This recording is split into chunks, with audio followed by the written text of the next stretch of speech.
दोस्तों स्वागत है सभी का अपने YouTube चैनल एसएससी गुरुजी में। आज के इस वीडियो में हम कक्षा 11वीं अर्थशास्त्र के अध्याय 4 आंकड़ों का प्रस्तुतिकरण पढ़ने वाले हैं। दोस्तों अभी तक हमने अध्याय 1, 2 और 3 पढ़ लिया है, जिसका लिंक आपको डिस्क्रिप्शन बॉक्स में मिल जाएगा।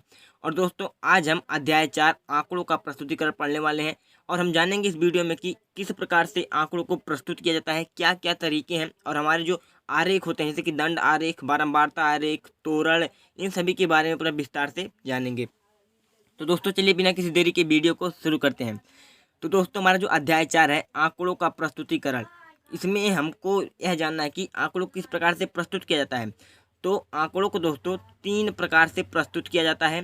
पहला इसमें जो है पाठ विषयक या वर्णनात्मक प्रस्तुतिकरण। तो पाठ विषयक या वर्णनात्मक प्रस्तुतिकरण क्या होता है?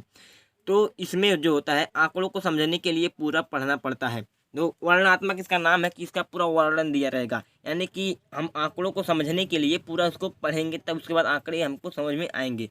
तो और दूसरा है कि जब आंकड़ों का परिणाम बहुत अधिक न हो तो प्रस्तुतिकरण का यह स्वरूप अधिक उपयोगी होता है। दोस्तों यदि क्या होता है, जो हमारे आंकड़े होते हैं यदि बहुत विस्तृत रूप में जो 2 पेज 3 पेज का हो तो उनको पढ़ करके समझने में बहुत ज़्यादा कठिनाई होती है और तब ये उपयोगी नहीं होता है।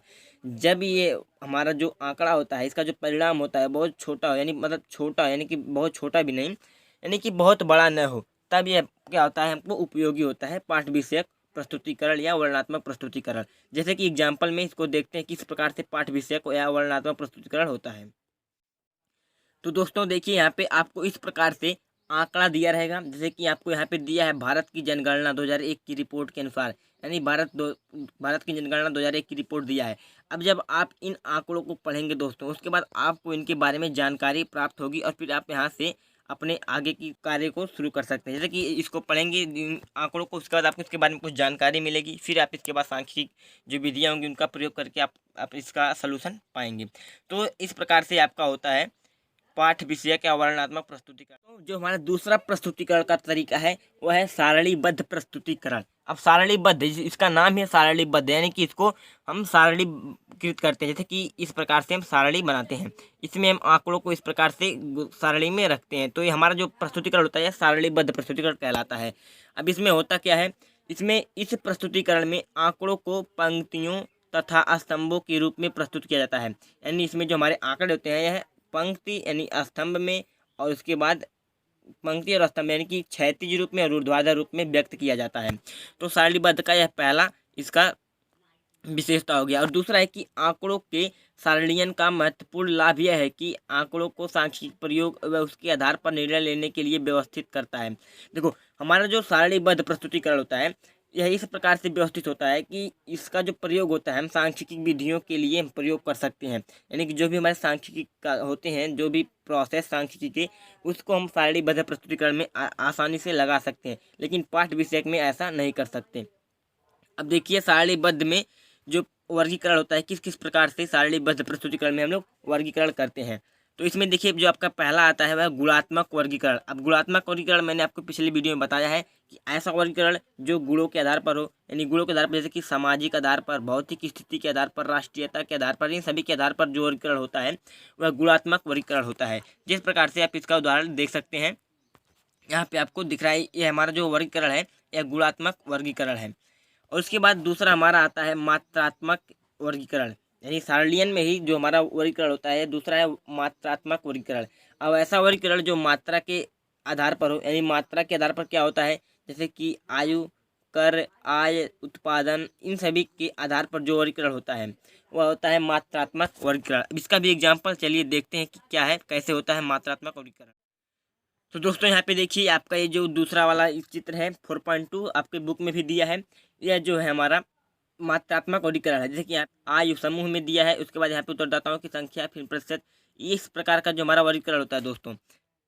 और तीसरा वर्गीकरण जो है कालिक वर्गीकरण। अब कालिक वर्गीकरण क्या है, यानी कि समय के आधार पर, तो समय के आधार पर जो भी वर्गीकरण होगा वो हमारा हो जाएगा कालिक वर्गीकरण। अब इसका भी एग्जाम्पल आप लोग देख लीजिए, इसका है एग्जाम्पल कालिक वर्गीकरण का। और आता है हमारा चौथा जो वर्गीकरण, यह चौथा है स्थानिक वर्गीकरण। अब स्थानिक वर्गीकरण यानी कि जिसको स्थान के आधार पर, जैसे कि कस्बा के आधार पर, खंड के आधार पर, जिला के आधार पर, राज्य या देश के आधार पर, यानी इन सभी के आधार पर, यानी स्थान के आधार पर जहाँ वर्गीकरण होगा वहाँ पे हमारा स्थानिक वर्गीकरण होगा। इसको भी आप एग्जाम्पल में देख सकते हैं कि किस प्रकार से स्थानिक वर्गीकरण होता है। दोस्तों अभी तो हो गया हमारा सारणीबद्ध प्रस्तुतिकरण। अब देखिए, अब आंकड़ों का जो सारणीकरण तथा सारणी के अंग क्या है इनको जान लेते हैं। अभी सारणीबद्ध प्रस्तुतिकरण को ही विस्तार से पढ़ रहे हैं, तो अब देखते हैं इसमें आंकड़ों का जो सारणीकरण होता है और तथा सारणी जो होती है इसके अंग क्या हैं, क्या क्या सारणी में होते हैं, एक जो सारणी बनती है इसमें क्या क्या चीज़ होते हैं। तो देखिए, आंकड़ों की विशिष्टताओं के आधार पर सारणीकरण के कार्य को एक विधि, द्विविधि या त्रिविधि वर्गीकरण द्वारा किया जा सकता है। देखो, यानी कि इसको हम आंकड़ा का जो विशिष्टता होती है, यानी कि कितना जटिल है, कितना आसान है, जिस विधि यानी कि जितना विशिष्टता उसके अंदर होगी उसी के हिसाब से हम एक विधि या द्विविधि या त्रिविधि के प्रकार से हम इसको वर्गीकृत करते हैं। अब हमारा जो एक अच्छी सारणी होती है उनमें क्या क्या होना चाहिए इसको चलिए जानते हैं, या उसके क्या क्या अंग होते हैं। तो पहला है कि सारणी संख्या होना चाहिए कि हमारे कौन सा सारणी है, जैसे कि अभी हमने एग्जांपल देखा 4.1, 4.2, 4.3, ये सब जो उसके सारणी के अंग होते हैं। और उसके बाद शीर्षक होना चाहिए, यानी सारणी का कुछ शीर्षक होना चाहिए। फिर उसका उपशीर्ष होना चाहिए या स्तंभ शीर्ष होना चाहिए। फिर अवशीर्ष या पंक्ति शीर्ष, जो स्तंभ शीर्ष होता है इसको कहते हैं उपशीर्ष, और जो पंक्ति का शीर्षक होता है उसको कहते हैं अवशीर्ष। तो ये सब होना चाहिए। और उसका सारणी का मुख्य भाग होना चाहिए। फिर माप की इकाई होना चाहिए। फिर स्रोत दिया रहना चाहिए कि कहाँ से इस आंकड़ों को हमने प्राप्त किया, स्रोत दिया रहना चाहिए। और उसके बाद होता है लास्ट वाली टिप्पणी, उसकी टिप्पणी रहना चाहिए कि ये किस चीज़ का है, क्या दर्शाता है, इन सभी के बारे में। तो दोस्तों ये इतने हमारे जो 7-8 पॉइंट हैं ये सब एक अच्छी सारणी में होने चाहिए।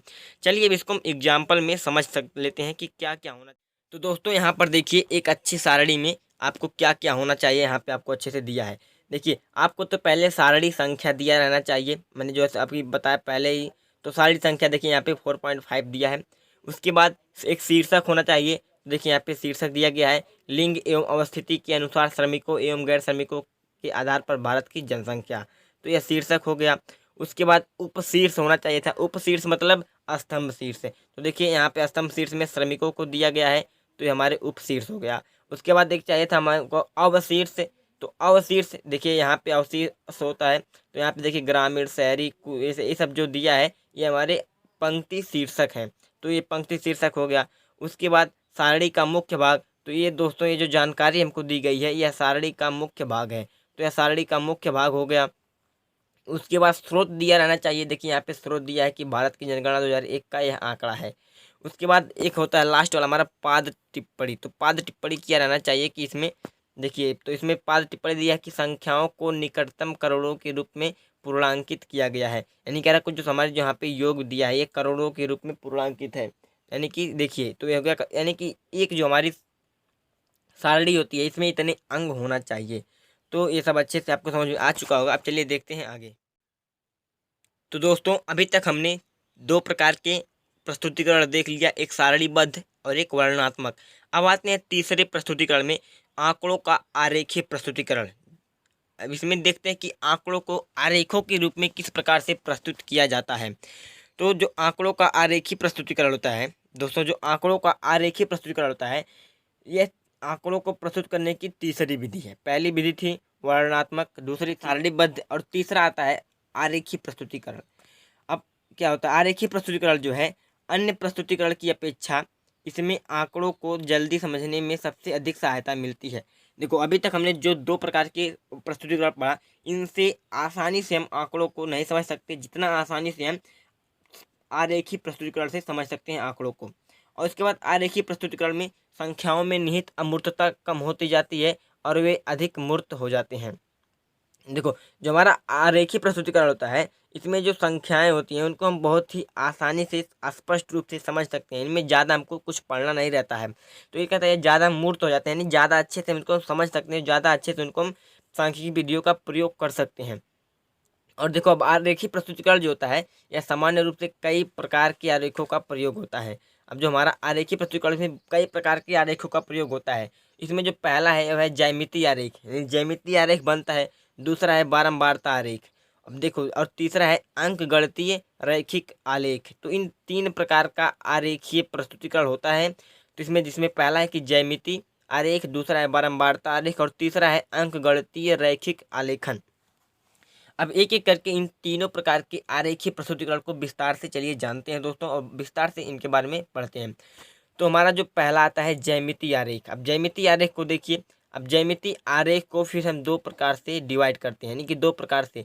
पहला है दंड आरेख और दूसरा है वृत्त आरेख। यानी दंड आरेख क्या है, इस प्रकार के जब हम दंड बना करके इनका प्रस्तुतिकरण करते हैं तो हमारा ये दंड आरेख होता है। और उसके बाद दूसरा है वृत्त आरेख। वृत्त आरेख यानी कि वृत्त रहेगा, इस वृत्त को हम अलग अलग पार्ट में अपने आंकड़ों के अनुसार डिवाइड करके बांट देते हैं, जैसे 10%, 15%, 23%, इस प्रकार से डिवाइड करते हैं, तो ये होता है वृत्त आरेख। तो दोस्तों अब ज्यामितीय आरेख को दो प्रकार से बांटे हैं, पहला दंड आरेख, दूसरा है वृत्त आरेख। अब दंड आरेख को हम तीन प्रकार से दर्शाते हैं। दंड आरेख को तीन प्रकार से, पहला है सरल दंड आरेख, दूसरा है बहु दंड आरेख और तीसरा है घटक दंड आरेख। अब चलिए एक एक करके सभी को जानते हैं। तो पहला हमारा आता है दंड आरेख। तो दंड आरेख क्या है, चलिए इसको विस्तार से जानते हैं। सरल दंड आरेख क्या होता है, इसमें हम दंड के रूप में आंकड़ों को प्रस्तुत करते हैं, इस प्रकार से दंड के रूप में। अभी दंड को तीन प्रकार से प्रस्तुत किया जाता है दंड आरेख को। पहला है सरल दंड आरेख। तो इसमें क्या होता है, इसके अंतर्गत समान अंतरालों तथा समान विस्तार वाले आयताकार दंडों का एक समूह प्रत्येक श्रेणी वर्ग या आंकड़ों को दर्शाता है। जो इसमें क्या है कि एक दंडा जो हमारा दंड होता है यह एक समान अंतराल पर होता है और समान विस्तार वाले आयताकार दंड होते हैं, जो कि एक समूह होता है, जो कि प्रत्येक श्रेणी या वर्ग का जो आंकड़ा होता है इसको दर्शाता है। देखिए ये बात आपको समझ में नहीं आ रही है, लेकिन अभी एग्जाम्पल में हम तो आपको समझा रहे हैं तो उसको अच्छे समझ में आएगी, बस आप इसको अभी देख लीजिए। उसके बाद अभी एग्जाम्पल में विस्तार से देखेंगे। उसके बाद दूसरा है कि दंड आरेख की ऊंचाई देखकर आंकड़ों को अपेक्षाकृत आसानी से समझा जा सकता है। अब देखो कह रहे हैं कि इसकी जो ऊंचाई होती है उसको हम देख करके आसानी से समझ सकते हैं। उसके बाद तीसरा है कि दंड आरेख बारंबारता तथा गैर बारंबारता दोनों प्रकार के चरों एवं गुणों के लिए उपयुक्त होता है। देखो जो होता है हमारे बारंबारता गैर बारंबारता वाले जो भी कोई भी आंकड़े हों उन सभी के लिए दंड आरेख उपयुक्त होता है, यानी कि जो हमारे बारंबारता वाले हों या बारंबारता वाले न हों उन सभी को हम दंड आरेख द्वारा प्रस्तुत कर सकते हैं। अब देखिए दंड आरेख क्या है, वितिक्त चरों जैसे परिवार का आकार, परीक्षा का मार्क, ग्रेड, लिंग, वर्ग, जाति, इन सभी गुणों के लिए दंड आरेख का प्रयोग किया जाता है। यानी वितिक्त चर हमारे जितने होते हैं इनके लिए भी हम दंड आरेख का प्रयोग करते हैं, इन सभी का मतलब सरल दंड आरेख का प्रयोग करते हैं। अब इसको एग्जाम्पल में चलिए देखते हैं कि सरल दंड आरेख किस प्रकार से बनता है। तो देखिए दोस्तों यहाँ पर जो आपका एग्जाम्पल में दिया है आपका सरल दंड आरेख है। देखिए यहाँ पर एक एक आयताकार आपका दंड बना हुआ है, यहाँ पे देखिए, और इन सभी के बारे में जानकारी आपको ऊपर दी गई है। और ये क्या दिया है, 2011 में भारत के प्रमुख राज्यों की साक्षरता दर को दिखाता हुआ दंड आरेख, यानी कि जो साक्षरता दर है। तो देखिए इस प्रकार से आप यहाँ पे आंकड़ों दंड को देखकर भी आंकड़ों का पता लगा सकते हैं। देखिए यहाँ पर जो दंड सबसे बड़ा है यहाँ पे वहाँ पे साक्षरता सबसे अधिक है, जो दंड सबसे कम है छोटा है वहाँ पे साक्षरता सबसे कम है। इस प्रकार से हम अपेक्षाकृत दंड को देख करके हम इसके बारे में जानकारी प्राप्त कर सकते हैं। जैसे कि यहाँ पे देखिए केरल में सबसे अधिक साक्षरता है 96 है। देखिए यहाँ पे केरल है, केरल में सबसे अधिक साक्षरता है। उसके बाद इसी प्रकार से जो दंड सबसे कम होगा वहाँ पे साक्षरता सबसे कम होगी, जैसे कि यहाँ पे देखिए 73.4, यानी कि बिहार में सबसे कम साक्षरता है। तो ये हमारा दंड आरेख होता है। इस प्रकार से हम इसको एक नियत अंतराल पर बनाते हैं, कुछ इसके देखिए यहाँ बीच में दूरी कुछ नियत अंतराल होती है, इन सभी अंतराल के बाद बनाते हैं और एक रेक्टेंगुलर हमारा आयताकार दंड बनता है और इसके ऊपर जो जानकारी दी गई होती है अब इसको देख करके भी आंकड़ों का पता लगा सकते हैं। अब दूसरा आता है हमारा, दूसरा है बहुदंड आरेख। अब बहुदंड आरेख क्या होता है, इसका प्रयोग दो या दो से अधिक आंकड़ों या समुच्चय की तुलना के लिए प्रयुक्त किया जाता है। देखो जब एक आंकड़ा हो यानी एक ही आंकड़े को, जैसे हमने साक्षरता प्रस्तुत किया तो साक्षरता केवल एक आंकड़ा है तो उसके लिए हम सरल दंड आरेख का प्रयोग करते हैं, और जब दो या दो से अधिक आंकड़ों को प्रस्तुत करना हो तो हम बहुदंड का प्रयोग करते हैं। जैसे कि साक्षरता है साक्षरता दोनों को एक साथ प्रस्तुत करना होता तो हम बहुदंड का प्रयोग करते हैं। जैसे कि अभी हम जनगणना में जब प्रयुक्त होता है हमारा साक्षरता, लिंग, आयु, उसके बाद मृत्यु दर, जन्म दर, इन सभी को एक साथ प्रस्तुत करना हो तो उसके लिए हम बहुदंड आरेख का प्रयोग करते हैं। और इसके बाद एग्जाम्पल भी देखते हैं, पहले यहाँ यहीं पर देख लेते हैं कि घटक दंड आरेख क्या होता है। तो दोस्तों घटक दंड आरेख जो होता है इसको हम तीन नाम से जानते हैं, घटक दंड आरेख या उप आरेख या चार्ट। इसके द्वारा इसका प्रयोग विभिन्न घटकों जिनसे वस्तुओं का निर्माण होता है, इतना याद रखना, घटक दंड आरेख का प्रयोग उन्हीं के लिए होता है जिनसे वस्तुओं का निर्माण होता है, उन्हीं आंकड़ों की तुलना करने के लिए तथा इन घटकों तथा उनके अभिन्न अंगों के संबंध पर प्रकाश डालने के लिए। यानी कि ऐसा ऐसे घटकों के लिए जिनसे वस्तु का निर्माण होता है, उन्हीं सभी के बारे में जानकारी के लिए उनके अभिन्न अंगों पर प्रकाश डालने के लिए हम घटक दंड आरेख का प्रयोग करते हैं। अब चलिए हम बहुदंड और घटक दंड दोनों को एग्जाम्पल में देख लेते हैं, उसके बाद आपका जो कंसेप्ट है वो अच्छे से क्लियर हो जाएगा। तो देखिए यहाँ पे आपको दिया है बहुदंड आरेख। देखिए यहाँ पे आपको दो आंकड़े प्रोवाइड किए गए हैं। देखिए एक यहाँ पे थोड़ा सफ़ेद है और एक यहाँ पे ब्लैक वाला है, यानी यहाँ पे दो आंकड़े आपको प्रोवाइड किए गए हैं। देखिए यहाँ पे क्या क्या दिया गया है, दंड आरेख दो जनगणना 2001-2011 के दौरान भारत के प्रमुख राज्यों में महिला साक्षरता दर को दिखा रहा है। यानी कि यहाँ पे महिला साक्षरता दर को दिखा रहा है 2001 और 2011 दोनों की जनगणना में। देखिए यहाँ पे ये जो सफ़ेद वाला है, देखिए यहाँ पे आपको दिया है कौन सा है, देखिए ये 2001 वाला है सफ़ेद में जो है, और उसके बाद जो ब्लैक वाला है आपका 2011 का है, 2011 का आपका जो ब्लैक वाला है। तो यहाँ पे देखिए यहाँ पे अब इसको देख करके आप पता लगा सकते हैं। और दंड आरेख में यही होता है बहुदंड में कि जब आपको दो आंकड़े या तीन आंकड़े प्रस्तुत करने हो तो आप बहुदंड आरेख का प्रयोग कर सकते हैं। तो देखिए बिहार में ही सबसे कम साक्षरता दर है महिलाओं का भी, और उसके बाद केरल में सबसे अधिक है। 2001 में भी सबसे ज़्यादा था और 2011 में भी सबसे अधिक है। तो दोस्तों ये हो गए हमारे आरेखीय प्रस्तुतिकरण, जिसमें हमने पढ़ा ज्यामिति आरेख को। अब इसके बाद दूसरा हमारा जो प्रस्तुतिकरण आता है उसके चलिए देखते हैं। अब दोस्तों दंड आरेख हमने पढ़ लिया, अब आता है वृत्त आरेख। यानी वृत्त आरेख क्या होता है, यानी कि अभी वृत्त आरेख एक घटक आरेख है। घटक आरेख यानी कि कम अभी जब हमने पीछे पढ़ा जो घटक आरेख, यानी कि उसमें वृत्त बना रहेगा, इसके विभिन्न घटकों के बारे में आपको जानकारी यहाँ पे प्रतिशत में दी गई रहती है। तो देखिए यह एक दंड आरेख है, पर घटक दंड आरेख के स्थान पर इसे एक ऐसे वृत्त द्वारा प्रस्तुत किया जाता है जिसके क्षेत्र को अनुपातिक रूप में उन घटकों में विभाजित किया जाता है जिन्हें यह दर्शाता है। देखो कह क्या रहा है, कह रहा है कि वृत्त आरेख जो है यह घटक आरेख है, घटक दंड आरेख। लेकिन घटक दंड आरेख क्या था, वो तो पूरे इसे दंड बना करके प्रस्तुत किया गया था, लेकिन इसमें अंतर यह है कि इसके स्थान पर यहाँ पे एक वृत्त रहता है, और वृत्त पर जितने हमारे आंकड़े होते हैं उनको उसी अनुपात में डिवाइड किया जाता है। वृत्त को जिस जिस अनुपात में आंकड़े रहते हैं उन्हीं अनुपात में हम वृत्त को डिवाइड करते हैं, और फिर इसमें उन्हीं अनुपातिक रूप में आंकड़ों को प्रस्तुत करते हैं, और इस प्रकार का जो प्रस्तुतिकरण होता है वृत्त आरेख होता है। और वृत्त आरेख को हम वृत्त चार्ट भी कहते हैं, इसे हम वृत्त चार्ट भी कहते हैं। और यहाँ जो होता है वृत्त को केंद्र से परिधि की ओर सीधी रेखाओं से उतने ही भाग में बांटा जाता है जितनी घटकों की संख्या होती है। देखो वृत्त है, अब यहाँ पे रेखाओं द्वारा पूरा केंद्र से इसको गुजरते हुए उतने भाग में बांटते हैं जितने हमारे घटक होते हैं।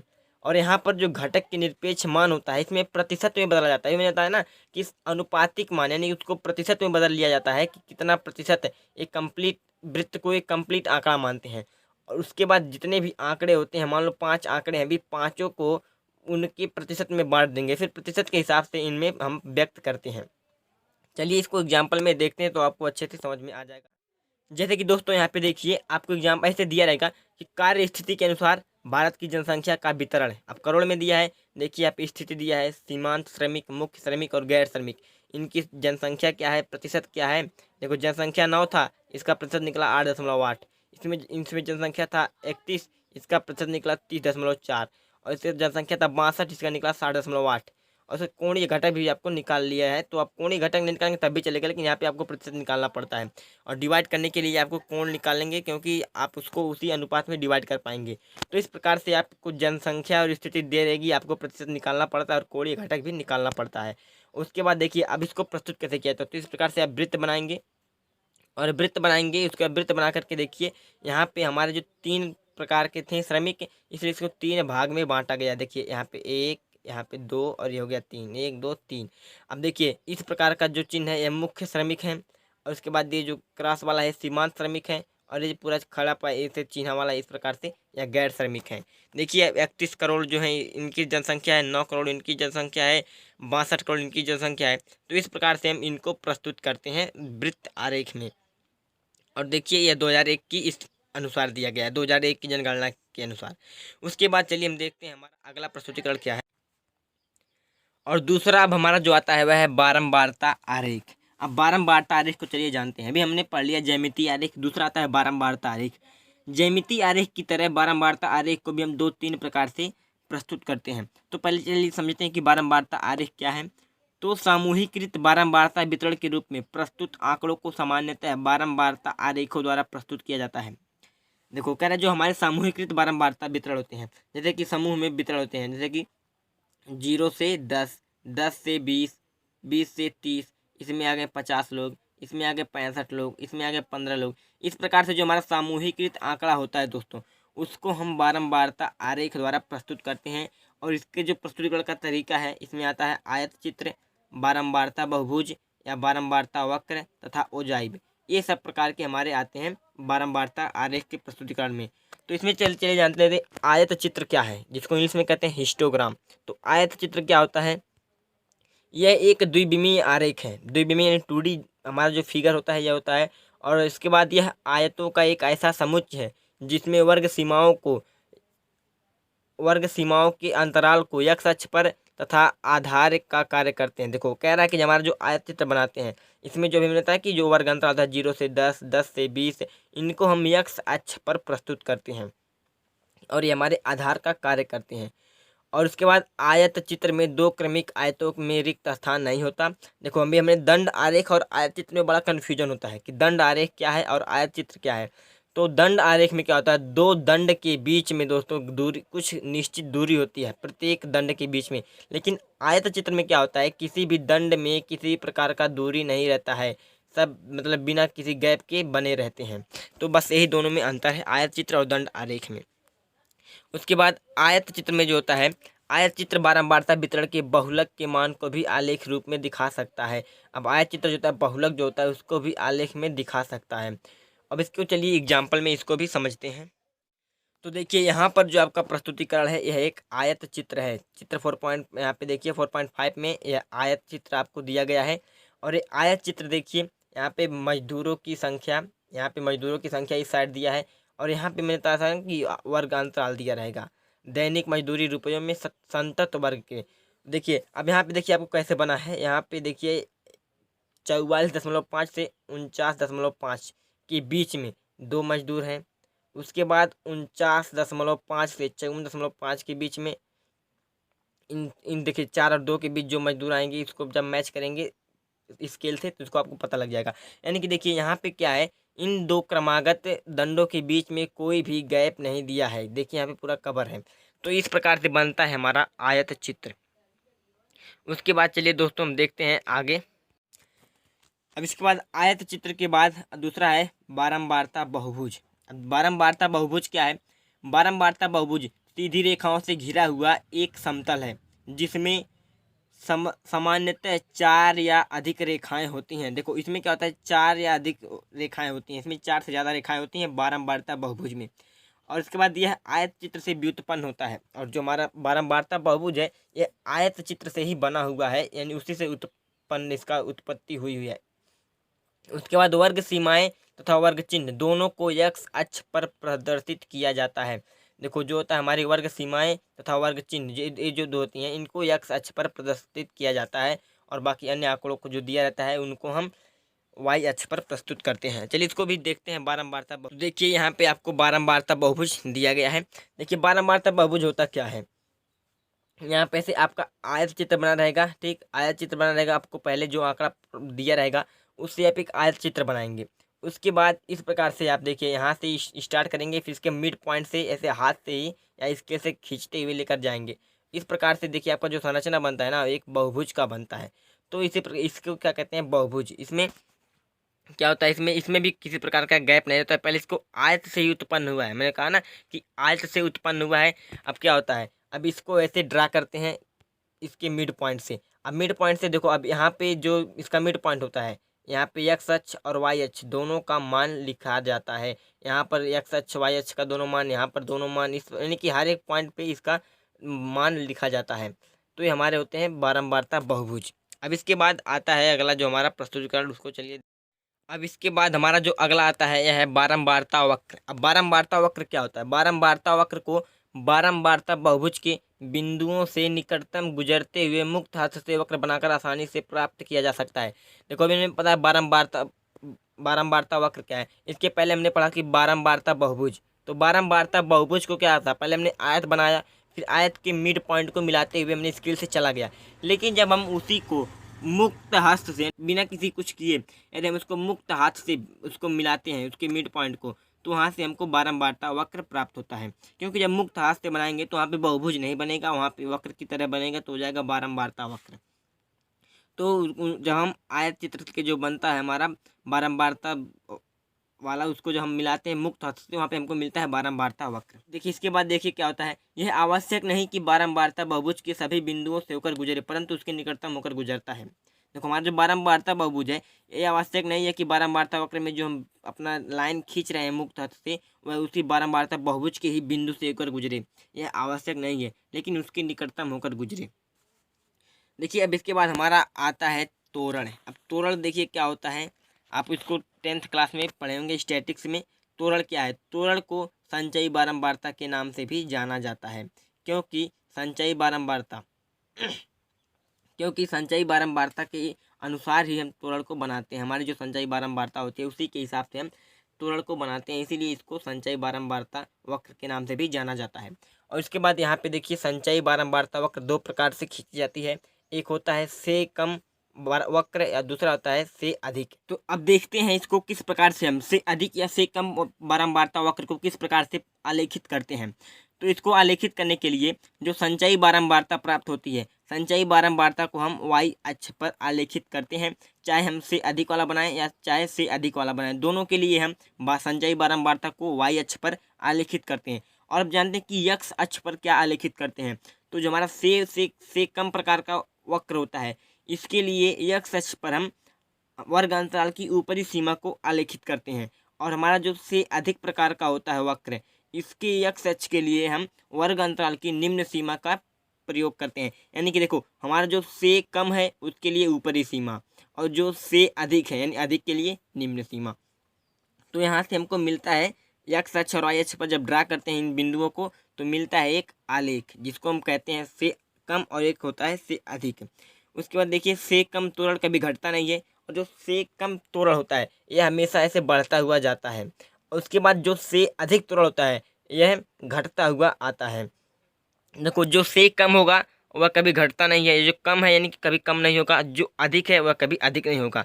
इसको इस प्रकार से याद कर सकते हैं, यानी कि जो से कम त्वरण है वह कभी घटता नहीं है, हमेशा ऊपर की तरह बढ़ता जाता है, और जो से अधिक त्वरण है यह कभी बढ़ता नहीं है, हमेशा घटता हुआ नीचे आता है। अब इसको एग्जाम्पल में चलिए यहाँ पे देखते हैं। उसके पहले आप यहाँ पे देख लीजिए अंकगणितीय रेखा चित्र क्या है। तो अंकगणितीय रेखा चित्र क्या है, देखिए इसे काल श्रेणी आलेख भी कहा जाता है, काल श्रेणी आलेख भी कहा जाता है अंकगणितीय रेखा चित्र को।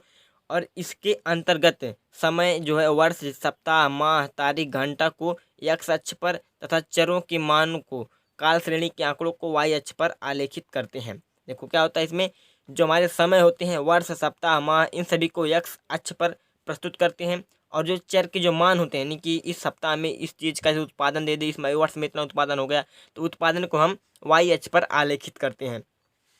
तो इसको हम काल श्रेणी कहते हैं, क्योंकि इसका जो वर्गीकरण होता है यह समय के अनुसार होता है, जैसे कि वर्ष, सप्ताह, इसलिए इसको काल श्रेणी आलेख कहते हैं।